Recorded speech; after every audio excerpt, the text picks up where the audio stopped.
우리 이제 계속적으로 이 산상수훈, 특별히 팔복에 대한 말씀을 좀 계속 나누고 있습니다. 오늘은 그 6번째, 하나님께 주시는 복, 마음이 청결할 때 하나님을 보게 된다. 놀라운 말씀입니다. 여러분, 하나님은 영이시기 때문에 우리가 보기가 어려워요. 불가능해요. 모세도 하나님 보고 싶어가지고 하나님 좀 보여달라고 하니까 하나님이 살짝만 보여줬어요. 다 보여주지 않아요. 보면은 죽는다고 표현하고 있습니다. 빛이신 하나님, 영광 그 자체이신 하나님, 그분을 죄송한지는 우리가 본다 쉽지 않아요. 성경 보면 이사야서에 성전 가득한 하나님 거룩하신 그 임재를 이사야 선지자가 봅니다. 그러면서 그가 했던 표현이 있어요. 화로다 나여 망하게 되었다. 보고 싶지만 정작 볼 때는 두려움 그 자체입니다. 그런데 오늘 성경을 보면은 하나님을 볼 수 있도록 주님이 친히 약속을 해주십니다. 우리 마음속에 갈망이 있잖아요. 하나님 진짜 살아계시면 경험하고 싶잖아요. 그래서 우리 마음속에서 진짜 하나님 보고 싶습니다. 보여주세요, 보여주세요. 아마 여러분도 그런 소원 가진 분들이 있을 겁니다. 제가 어떤 분의 이제 간증 보니까 그분이 젊어서 일찍 그 마음속에 그 갈증이 있더라고요. 그래서 진짜 오랫동안 기도했대요. 근데 어느 날 주님이 진짜 나타나셨대요. 꿈속에. 너무나 생생하게. 그러면서 얼마나 기뻤는지. 지금은 연세가 많이 드시는데 그 20대 때 주님을 만난 그 생생한 주님을 목격했던 그 고백을 하더라고요. 할 수만 있으면 진짜 보면 얼마나 좋겠어요. 근데 오늘 성경 보면은 볼 수 있도록 주님이 약속까지 해주셔요. 이렇게 하면 주님 만난다, 주님 본다. 이 놀라운 약속. 오늘 성경이 본문의 중요한 메시지입니다. 우리가 이제 눈을 가지고 이 세상 살아가잖아요. 이제 정보 습득의 80% 이상이 이 눈을 통해서 습득한다고 얘기를 해요. 그 정도 이제 눈이 중요하잖아요. 근데 이렇게 자료를 보니까 우리 눈이 제대로 똑바로 사물과 사람을 보기 위해서 하루에 눈을 깜빡거리는 이 현상, 이 눈을 깜빡깜빡하는데 이것을 하루에 얼마나 깜빡거리는가? 이 메모를 보니까 하루에 적어도 25,000번. 굉장히 많이 깜빡거려요. 근데 이 깜빡거리는 현상이 왜 생기는가? 눈물샘이 그 속에 나와가지고 우리 눈을 청결하게 만들기 위해서 그렇게 자극을 해서 깜빡깜빡 한다는 거예요. 이 눈이 깜빡거리지 않으면 눈에 이물질이 끼어요. 그러면 사람은 제대로 못 봐요. 흐릿하게 볼 수 있어요. 그러니까 제대로 보기 위해서 그렇게 눈이 깜빡깜빡 한다는 겁니다. 이상한 것이 아니에요. 정상적인 모습이에요. 오늘 성경을 보면은 예수님께서 친히 하신 말씀이 우리의 내면의 상태가 죄로 오염되고 얼룩져 있다는 거예요. 그래서 하나님 제대로 못 본다고 표현하고 있어요. 오늘 말씀을 보십시오. 마음이 청결한 자는 복이 있나니 그들이 하나님을 볼 것이며. 오늘 이 본문을 보면은 보이지는 하나님을 볼 수 있는데 어떻게 보면 볼 수 있는가? 마음이 청결해야 된다. 이것을 이제 강조를 하고 있습니다. 우리 내면이 오염되어 있으니까, 더럽혔으니까, 얼룩졌으니까 하나님을 제대로 못 본다. 이것을 지금 강조를 하고 있음을 보게 됩니다. 그래서 이 본문을 보면서 우리가 깨달을 먼저 첫 번째 교훈이 있는데 도대체 마음이 청결하다는 게 무엇인가? 마음이 청결한 게 무엇인가를 알아야 하나님을 봐도 제대로 볼 수 있는 것을 깨닫게 되어집니다. 이 말씀을 좀 몇 가지 측면에서 살펴보고 싶어요. 이제 마음이 청결하다는 뜻. 첫 번째가요, 순전한 마음을 가진 상태. 순전한 마음을 가진 상태. 여러분, 우리 마음에 순수성, 순결성이 필요하다는 거예요. 순전하다 이 단어를 보니까 순수하고 완전하다. 순수하고 완전하다. 흠이 없어요. 더럽혀지지 않아요. 순진무관 그 상태. 그런 것을 표현합니다. 시편 15편 보면은 누가 하나님 장막에 올라가서 하나님을 만나는가, 하나님과 교제하는가, 하나님을 대면하는가. 이 시편 15편 다윗의 시편인데 이렇게 정리해 놨습니다. 정직하게 행하며 공의를 실천하며 그의 마음에 진실을 말하며. 정직, 공의, 진실. 이게 지금 순전한 마음을 가진 사람의 모습이라는 거예요. 성경을 보면은 이 사도행전에 하나님께서 다윗을 가리켜서 그런 표현합니다. 내 마음이 합한 사람, 내 마음이 합한 사람. 하나님 우리 심령을 꿰뚫어 보시는 분이잖아요. 근데 수많은 사람 보는데 다윗을 보면서 하나님께서 박수를 쳐줘요. 흡족히 여겨요. 저렇게 마음이 순전한 사람이 없다는 거예요. 그럴 정도로 다윗의 마음이 하나님을 기쁘시 한 모습이 있습니다. 이 말씀을 준비하면서 오카눔 목사님이 쓴 글을 보니까 이렇게 표현했어요. 죄에 오염되지 않은 청결한 마음의 눈으로만 하나님을 볼 수 있다. 죄에 오염되지 않은 청결한 마음의 눈으로만 하나님을 볼 수 있다. 하나님 외에 다른 것에 대한 모든 열망을 없앤 순수한 마음의 눈이 있어야 하나님을 볼 수 있다. 세상 것 안 보여 오직 구속하신 주만 보는 눈. 이런 마음이 있어야 이 마음의 눈으로 하나님을 볼 수 있다고 오늘 성경 우리에게 강조하고 있습니다. 두 번째는요, 마음이 청결한 사람의 또 다른 모습. 그것은 마음이 간사하지 않다는 거예요. 마음이 간사함이 없는 것. 여러분 간신배라는 말을 듣죠. 간신배 특징이 뭐예요? 간에 붙었다, 쓸개에 붙었다. 사람이 쉽게 변심해요. 두 마음을 품어요. 이 사람은 신뢰를 할 수가 없어요. 이게 간사한 마음이에요. 그런 사람, 그런 마음이 없는 상태. 이것이 지금 마음이 청결한 사람의 모습이라는 거예요. 성경을 보면은 이런 두 마음, 이 간사한 모습이 사도행전 5장에 등장합니다. 그것도 부부의 마음속에 이런 모습이 있으면 성경은 정확하게 기록해놨어요. 아나니아, 삽비라, 이 부부의 모습 보십시오. 아나니아는 땅을 판 돈에서 얼마를 떼어 몰래 숨겨놓고 나머지만 사도들의 발 앞에 갖다 놓았습니다. 그의 아내도 이런 내막을 다 알고 있었습니다. 이 부부의 특징, 신앙생활하는데 이중플레이를 해요. 두 마음을 품어요. 겉과 속이 달라요. 사도 앞에서 아닌 척해요. 분명히 재정을 둘로 나누는데 이게 전부라고 속여요. 그런 태도를 보여요. 이게 간사한 마음이라는 거예요. 요한복음 1장을 보면은 빌립이 예수를 만난 다음에 나다나엘을 예수님께 데려와요. 이 나다나엘의 마음이 이 간사함이 없음을 성경은 이렇게 표현합니다. 예수께서 나다나엘이 자기에게 오는 것을 보시고 그를 가리켜 이르시되 보라 이는 참으로 이스라엘 사람이라 그 속에 간사한 것이 없도다. 마음이 너무나 올바라요. 이중적인 마음이 없어요. 그 모습을 지금 보여주고 있어요. 성경을 보면은 열왕기상 18장에 이스라엘 백성들의 모습을 보여주는데 이런 간사함 그 자체예요. 양다리를 거쳐요. 여호와도 섬기고 바알도 섬겨요. 이 둘을 놓지를 않아요.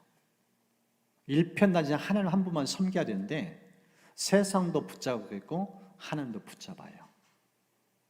그래서 돈이 좋을 때는 돈을 붙잡고 하나님 필요할 때는 하나님 붙잡고 이걸 양다리 걸치는 작업을 해요.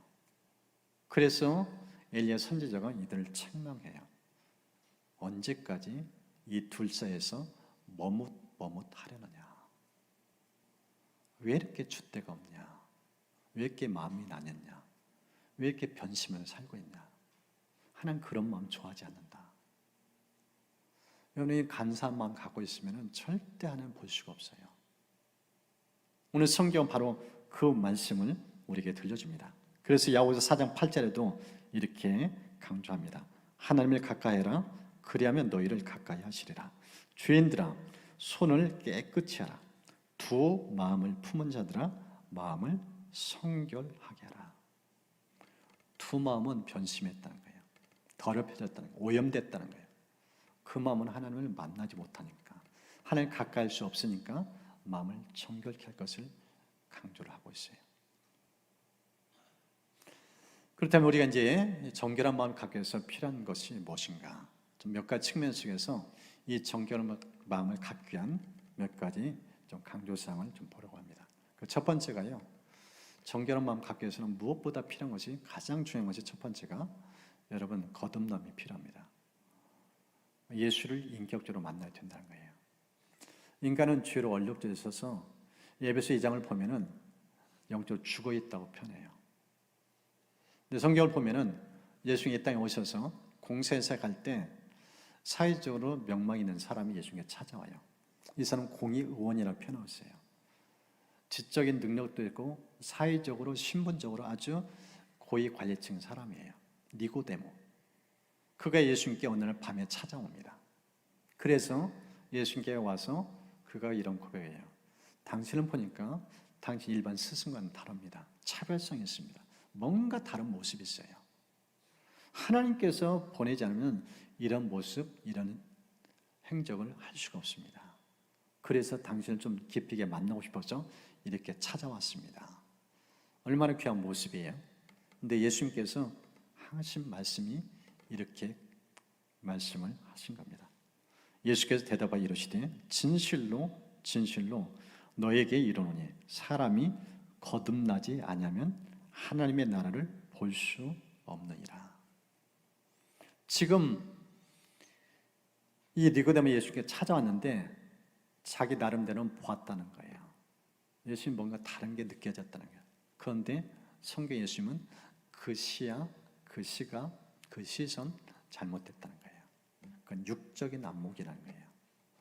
인간이 볼 수 있는 자연적인 눈이라는 거예요. 그 눈으로는 하나님 본래 볼 수 없다는 거예요. 그래서 거듭남이 필요하다. 새롭게 태어나야 된다. 근데 이 거듭남에 대해 얘기했는데 이 니고데모는 그렇게 지적인 능력도 있는데 못 알아들어요. 내가 엄마 태에 다시 들어갔다, 엄마 뱃속에 다시 들어갔다 나와야 됩니까? 못 알아들어요. 영적으로 닫혀 있으니까, 죽어 있으니까. 그래서 무엇보다 하나님 제대로 보기 위해서는 가장 먼저 중요한 것이 거듭남이에요. 교회에 나오고 신앙생활 할 수 있어요. 예배도 드릴 수 있어요. 근데 예배가 지루하고 따분할 수도 있어요. 말씀이 안 들릴 수 있어요. 왜 안 들리는가? 1차적으로 체크할 부분이 거듭남이에요. 예수를 제대로 만났는가? 나의 구주로, 나의 구원자로. 나는 죄인이요 내 죄를 예수님은 십자가상에서 못 박혀 돌아가셨고 그 십자가의 보혈만이 나를 다시 살게 할 수 있다. 내 죄의 문제도 용서받을 수 있고. 이 거듭남, 정말 인격적으로 예수님을 모셔야 되는 태도, 그런 삶에 분명 분기점이 있었는가? 그럴 때 귀도 열리고 마음도 열려요. 제가 이 사역을 현장에서 이렇게 한 성도를 방문해서 만났는데 이게 이렇게 대화를 하는데 대화가 겉돌아요. 교회도 다니도 꽤 돼요. 봉사도 해요. 자주 교회에서 사역하는 데서 봤던 분이에요. 이제 일상 대화를 하다가 자꾸 대화가 겉돌아서 제가 단도직입적으로 여쭤봤어요. 예수 그리스도를 인격적으로 만난 경험이 있습니까? 내가 죄인이라는 사실을 인정하고 예수의 십자가의 보혈을 통해서 내 죄의 용서받은 분명한 그런 기회가 있었냐고. 없었대요. 그냥 다닌 거예요. 교회 댕긴 거예요. 내 마음을 열고 예수님을 구주로 영접하지 않은 거예요. 그런 삶을 오랫동안 살아온 거예요. 그러니까 영적인 변화가 더 돼요. 남들보다는 신앙생활 하는 것 같아요. 성실한 것 같아요. 근데 영적으로는 거듭남이 없기 때문에 신앙이 자라질 않아요. 그래서 우리가 하나님을 제대로 맛보고 그 영적 세계 깊은 세계로 들어가기 위해서는 무엇보다 필요한 것이 거듭남이 필요합니다. 그래서 여러분들이 가족, 친지 가운데서 좀 신앙이 좀 겉돌고 있다 할 때는 항상 구원 점검 하셔야 돼요. 쟤도 예수 그리스도를 구주로 믿었는지, 신앙을 정확하게 제대로 하고 있는지. 인격적으로 예수 믿으면은 생명도 예수님이 들어오니까 인생이 달라져요. 바뀔 수밖에 없어요. 그래서 이 성경은 이 하나님을 보기 위해서 가장 먼저 필요한 것이 거듭남을 우리에게 강조하고 있습니다. 두 번째는요, 정결한 마음 갖기 위해서 필요한 부분, 그것은 마음을 새롭게 하는 노력이 필요합니다. 마음을 새롭게 하는 노력이 필요해요. 여러분, 앞서 제가 말씀드린 것처럼 우리 눈은요 하루에도 25,000명 깜빡깜빡 한다 했어요. 왜요? 눈에 이물질이 자꾸 들어오니까.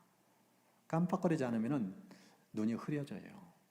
사물을 사람은 제대로 못 봐요. 남편이 전했더니 아저씨예요. 잘못 볼 수 있어요. 착시 현상이 일으킬 수 있어요. 육안도 그런데 우리 일상생활 하면서 세상에 얼마나 많이 노출되어 있습니까? 스마트폰이 완전 세상이에요. 클릭 한번 잘못하면요 완전 죄의 함정에 빠져요. 세상 만만치 않아요. 너무너무나 세상 우리를 유혹해요. 죄의 길로 빠지게 만들고 얼마든지 언제든지 죄의 함정에 우리를 빠뜨리려 작정을 하고 있어요. 그런 세상입니다. 여러분 아내는 삽비라 사건 알잖아요. 이들은 거듭났어요. 은혜도 체험했던 사람이에요. 함께 신앙하셨던 사람이에요. 부부가 열정도 있었어요. 그러니까 재산을 정리해서 하나님께 헌물도 드렸죠. 헌금도 드렸죠. 그런데 이들은 마음 관리가 약했어요. 사탄이 그 마음을 침투에 들어온 것을 분별한 눈이 없었어요. 마음을 정결케 하는 것이 그것을 관리를 잘 못했다는 거예요. 여러분 이들 부부를 통해 우리에게 주시는 메시지가 있습니다. 우리 마음도 관리하지 않으면 언제든지 사탄이 침투할 수 있어요. 공격할 수 있어요. 눈을 멀게 해버리면 거짓말 그냥 해요. 밥 먹듯이 해요. 하나님이 내 곁에 계신데 하나님 앞에 두고도 얼마든지 거짓말할 수 있어요. 마음이 더럽혀지면 그렇게 될 수 있다는 겁니다. 그래서 우리가 이 노마스의 말씀처럼 우리의 마음을 새롭게 하는 태도가 필요해요. 너희는 이 세대를 본받지 말고 오직 마음을 새롭게 함으로 변화를 받아 하나님을 선하시고 기뻐하시고 온전한 뜻이 무엇인지 분별하도록 하라. 여러분 마음이 더럽혀지면 분별력을 잃습니다. 사기당해요. 눈앞에 두고도 그냥 당하기 쉬워요. 그렇게 우리가 우둔하기 쉽습니다. 성경 그래서 우리의 마음을 깨끗하게 정결케 새롭게 할 것을 강조합니다. 마음을 새롭게 해야 변화를 받는다.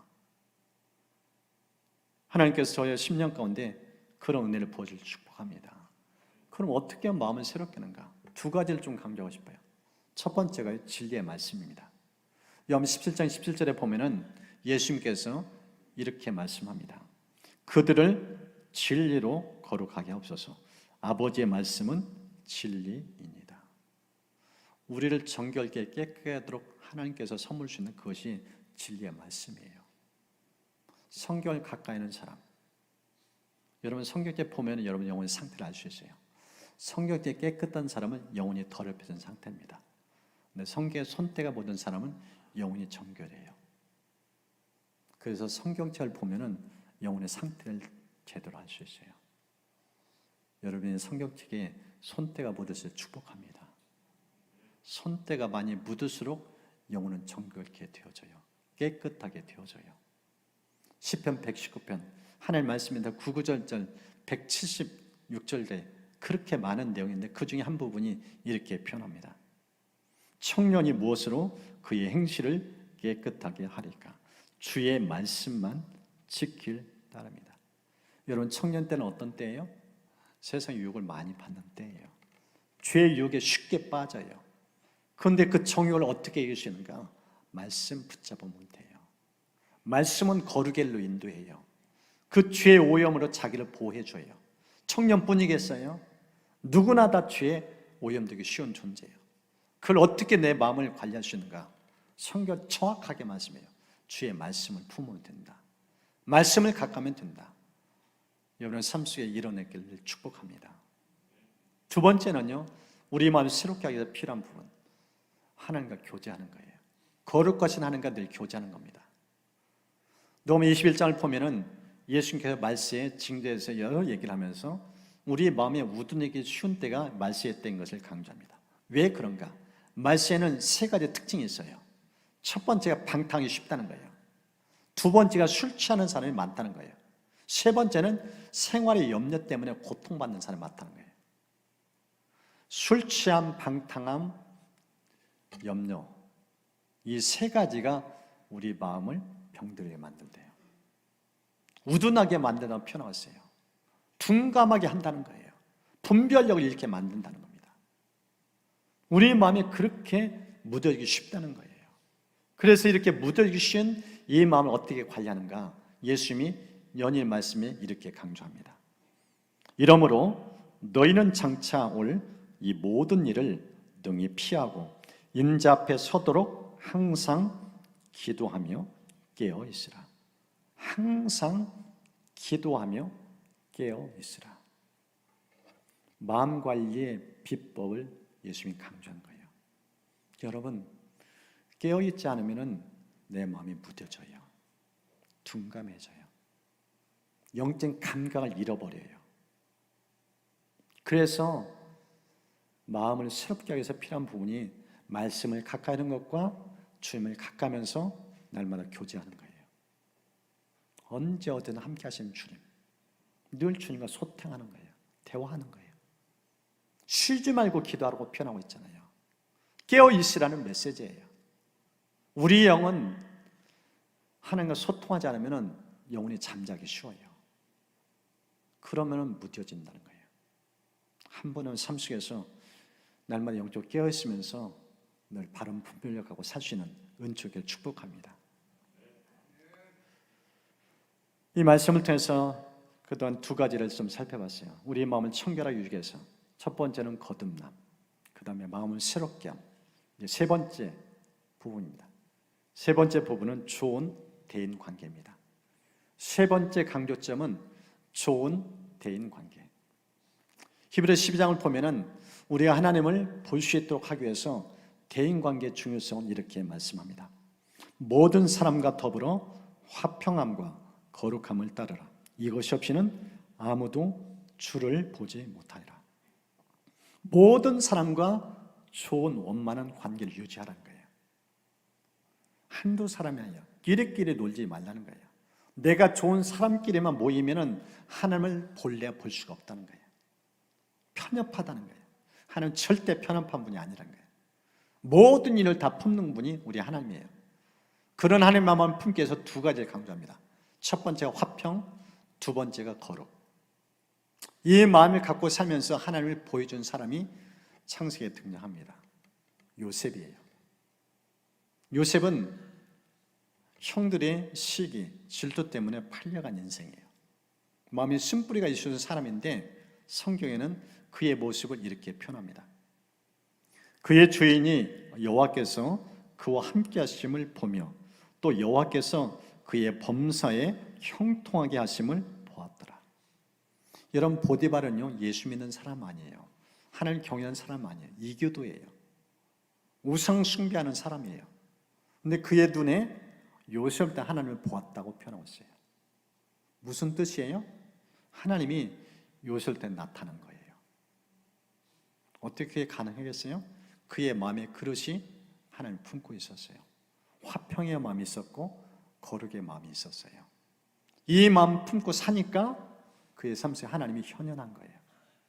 하나님 빛처럼 선명하게 나타난 겁니다. 여러분, 우리의 마음은요, 예수 믿는 성도의 마음은 세상에 하나님 비추는 반사경이에요. 세상에 하나님이 없다는 세상 속에서 우리 하나님을 비춰주는 거울이 역하는 게 우리입니다. 그래서 우리 마음 관리가 너무나 중요해요. 내 마음도 하나님이 비춰지고 나타난다는 거예요. 지금 요셉이 그 모습을 보여줍니다. 그래서 우리가 정말 나를 통해서 하나님을 드러내기 원한다면 대인관계를 원만하게 해야 됩니다. 사람들과 관계에 단절하고 담쌓고 이러면 하나님을 보지 못해요. 보여줄 수도 없고요. 내가 못 보는데 누구한테 하나님을 보여주겠어요? 불가능해요. 그래서 성경은 좋은 대인관계가 하나님을 볼 수 있도록 하는 지름긴 것을 말씀합니다. 여러분, 한 분 한 분이 이 모든 사람과 화평하고 거룩함을 유지하면서 여러분 삶을 다 하나님을 나타내고 보여주시는 그 놀라운 축복이 있기를 주의 이름으로 축원합니다. 세 번째 부분인데요, 마음이 청결한 사람에게 주시는 복이 있어요. 마음이 청결한 사람이 주시는 아주 놀라운 복. 오늘 본문을 보십시오. 마음이 청결한 자, 하나님을 볼 것이다, 이렇게 말씀해요. 마음이 청결한 자는 복이 있나니 그가 하나님을 본다고 말씀해요. 여러분이 본다는 뜻이 무엇인가? 두 가지 측면 속에서 좀 말씀을 풀어서 설명드리고 싶어요. 그 첫 번째가요, 본다는 뜻의 의미는 하나님을 경험한다는 의미가 있어요. 하나님을 경험하는 것이 하나님을 보는 거예요. 성경을 보면은 욥에 대해서 욥기 42장 5절에 욥이 이런 고백을 합니다.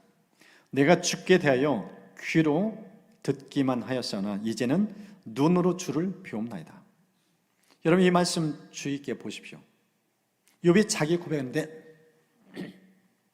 그의 고백을 보면은 고난 당하기 전의 모습과 고난 당한 후의 모습을 딱 둘로 구분해서 표현했어요. 고난 당했던 신앙을 귀로 듣는 신앙으로 표현했어요. 그리고 고난을 겪은 다음에 그의 신앙이 달라졌는데 눈으로 보는 신앙으로 표현했어요. 여러분, 귀로 듣는 신앙이 좋아요? 눈으로 보는 신앙이 좋아요? 귀로 듣는 것은 비교가 안 돼요. 귀는 청각에 의존해요. 부분적으로 어느 정도 알아요. 지금 귀로 들었다는 뜻은 무엇인가? 지식에 의존한 하나님이에요. 우리의 지식의 하나님도 물론 필요해요. 그래서 끊임없이 하나님을 알기를 노력해야 돼요. 그런데 지적인 하나님이 경험적인 하나님이 되기 위해서는 보는 신앙이 필요해요. 욥이 고난의 긴 터널을 통과하면서 이 귀로 듣는 신앙에서 보는 신앙으로 바뀌어졌어요. 변화가 생겼어요. 욥이 고난 가운데 친구들과 만나면서 자기 아는 지식의 하나님을 여러 번 설파를 했어요. 내가 알고 있는 하나님이 이런 분이다. 그런 친구가 또 공방을 해요. 끊임없이 하나님에서 주고받고 변론을 일삼는 것이 욥기의 대본의 내용이에요. 근데 욥기에서 끝부분에 가면은 하나님이 나타나셔요. 듣고 있었던, 그동안 들었던 지식의 하나님이 진짜 살아서 자기 눈앞에 나타나요. 그러면서 하나님께서 폭풍 가운데 입을 열어 욥에게 말을 걸어요. 근데 말을 거는 정도가 질문에 질문 세례를 퍼부어요. 답할 수 없을 정도 끊임없이 하나님께서 질문에 질문을 거듭해요. 그 질문을 듣는데 욥이 멘붕 상태에 빠져요. 욥기서 마지막에 보면은 입이 있으나 할 말을 잃어요. 하는 질문 앞에 단 한마디 대답을 못해요. 그러면서 그의 고백입니다. 내가 제 가운데서 회개합니다. 무슨 뜻일까요? 하나님께 무지했다는 거예요. 제도 알지 못했다는 거예요. 아는 척했다는 거예요. 지적인 교만이 꽤 있었다는 거예요. 진짜 알지 못했다는 거예요. 그런데 그가 고난을 통과하면서 비로소 눈이 열렸어요. 하나님은 제대로 경험한 거예요. 여러분, 신앙은요, 눈이 열려야 돼요. 인격적으로, 전인격적으로 하나님을 경험해야 돼요. 그래서 시편을 보면은 하나님을 맛보아 알라는 단어까지 있어요.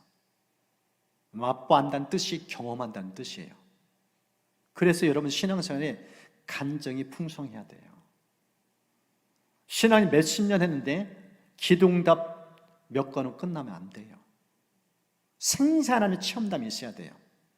하나님은 살아 계시잖아요. 기도하면 들으시고요. 성경의 약속에 체력이고 그 엄청난 약속이 가득 찬데 하나님 만났냐? 하나님의 살아계신 경험했냐? 고개를 갸웃던 거라면 그건 심각해요. 그런 신앙은 위험해요. 욥의 고난을 통과하면서 그런 천박한 신앙에 대해서 완전히 뿌리째 뽑히는 위기를 경험해요. 사방을 보다 하나님을 못 만났다 표현해요. 하나님 어디 계시냐요? 왜 침묵하냐는 거예요. 온센 충만한 건지 하나님 그분이신데 믿음이 약하니까 제대로 인격적 하나님을 못 만나니까 너무나 얕은 신앙이 고난 앞에서 그냥 뿌리째 뽑혀요.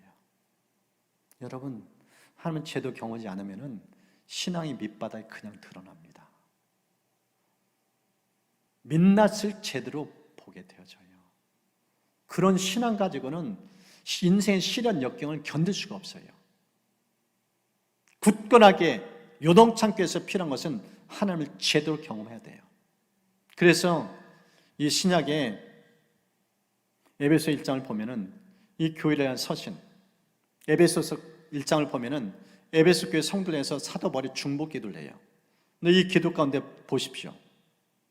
우리 주 예수 그리스도의 하나님 영광의 아버지께서 지혜와 계시형을 너희에게 주사 하나님을 알게 하시고 그의 힘의 위력으로 역사하심을 따라 믿는 우리에게 베푸신 능력의 지극히 크심이 어떠한 것을 너희로 알게 하시기를 구하노라. 여기 이 말씀을 보면 안다는 단어가 두 번이나 반복해요. 여러분, 이들은요 예수 믿고 거듭났어요. 신앙을 지금 하고 있는 사람들이에요. 그런데 왜 이들 안에서 사도를 중복기도 하는데 안다는 단어를 이렇게 반복적으로 강조할까? 이 원어를 보면은요 이게 아는 게 아니라 경험한다는 뜻이에요. 경험적으로 아는 것과 지식으로 아는 건 틀려요. 여러분, 사도행 때에서 어떤 한 인물에서 얼마든지 알 수 있어요. 인터넷 검색하면 그 사람의 신상 프로필을 많이 알 수 있어요. 근데 경험을 하려면 시간을 보내야 돼요. 마음 대 마음의 공유가 필요해요. 교류가 필요해요. 오랜 시간이 없이는 그게 불가능해요. 지금 사도 바울이 에베소 성도의 삶의 모습을 보면서 지적인 수준에 머무는 신앙에 대해서 뛰어넘을 것을 강조한 기도예요. 지식 안에 머무면 안 된다는 거예요. 교류도 필요해요. 교류로 머무면 화석화 되기 쉬워요. 진짜 중요한 것은 가슴을 경험해야 돼요. 진짜 이 하나 맞구나. 그럴 때 인생 걸어요. 목숨 걸어요. 순교도 가능해요. 그런데 하나님을 제대로 인격적으로 만나지 못하면 허당이에요. 그냥 부인해요. 등 돌려요. 기도 몇 번 하다 응답 없으면 하나님 안 계신 것처럼 살아가요. 그렇게 얕은 신앙에 살 수밖에 없어요. 그래서 여러분들이 하나님 제대로 맛보기 위해서 하나님을 깊이 있게 경험하시는 은총기를 축복합니다. 이 요한복음 1장을 보면은 나단을 해서 예수님이 이렇게 말씀해요. 내가 너를 무화과 나무 아래에서 보았다 함으로 믿느냐? 이보다 더 큰 일을 보리라. 또 이르시되 진실로 진실로 너희에게 이르노니 하늘이 열리고 하나님의 사자들이 인자 위에 오르락 내리라는 것을 보리라. 예수님 지금 반복적으로 볼 것을 강조해요. 보여준다는 거예요. 나단에는 시큰둥했었어요. 그런데 그 안에 간삼이 없었어요. 하나님 제대로 깊게 만나실 열망이 있었어요. 그래서 그 마음속에 주님 축복해줘요. 근데 진짜 보게 해준다. 하나님이 어떤 분이신지, 예수 그리스도가 어떤 분이신지, 구세주가 누구인지 정확하게 제대로 보여주겠다. 니들은 똑똑히 볼 거다. 무슨 뜻이에요? 경험하게 해준다는 거예요. 전 인격적으로 그분을 누리시도 해준다는 거예요. 이게 필요합니다. 이 단계로 가야 제대로 믿을 수 있어요. 우리 자녀들이 어릴 적에는 부모 말 듣고 부모 손잡고 교회도 나와요. 근데 대부분이 그렇진 않지만은 많은 통계 자료를 통해서 보여주는 것은 이제 부모 손은 떠나고 대학 가는 순간, 사회로 가는 순간 신앙을 접는 거예요. 많은 사람이 그래요. 그래서 기독교보다 더 영향이 미친 것이 대학교라는 표현이 있어요. 대학교 가면은 기독교를 등진다는 거예요. 세상 앞에서 속절없이 무너져요. 왜 그럴까요? 지식에 의존하기 때문이에요.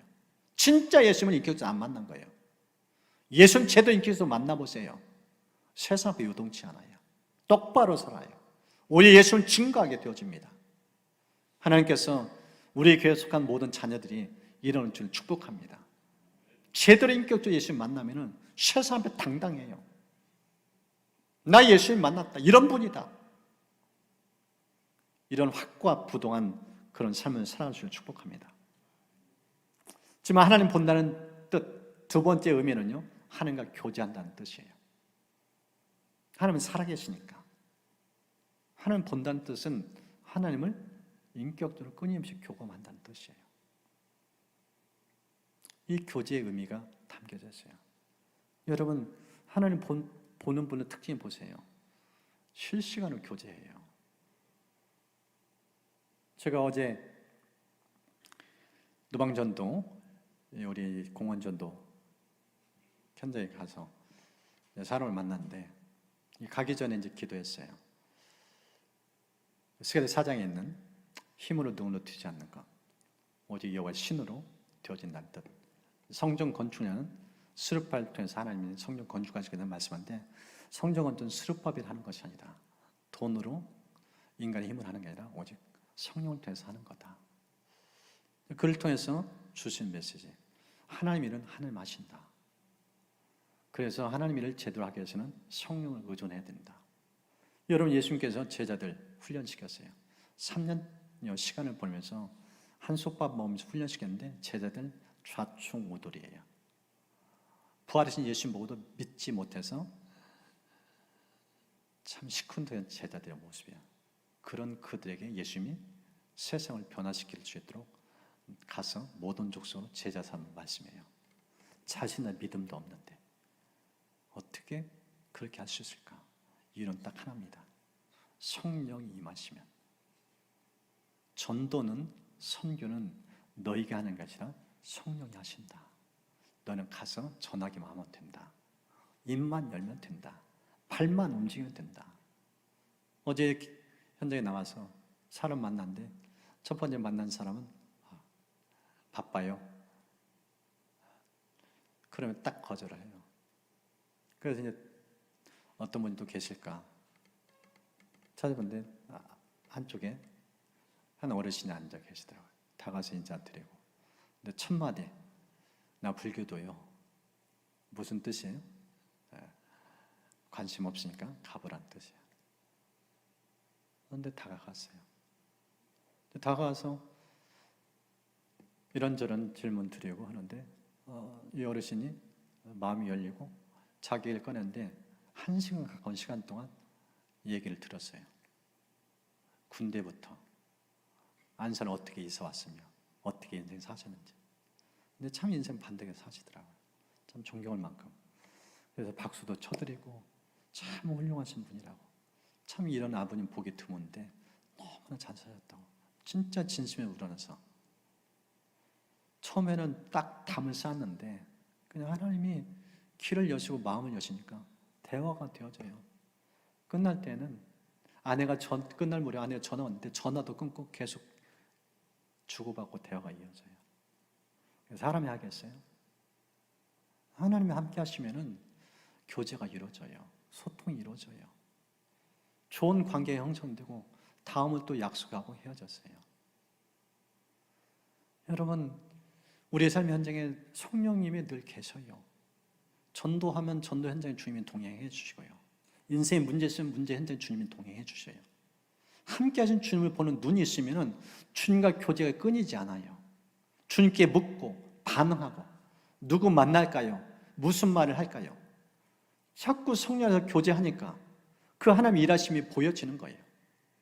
하나님이 막연하지 않아요. 성교에서 갇혀있지 않고요. 날마다 우리 인생 현장에 찾아오시고 만나주시고 일하시는 분이에요. 여러분 삶 속에 그런 역사를 축복합니다.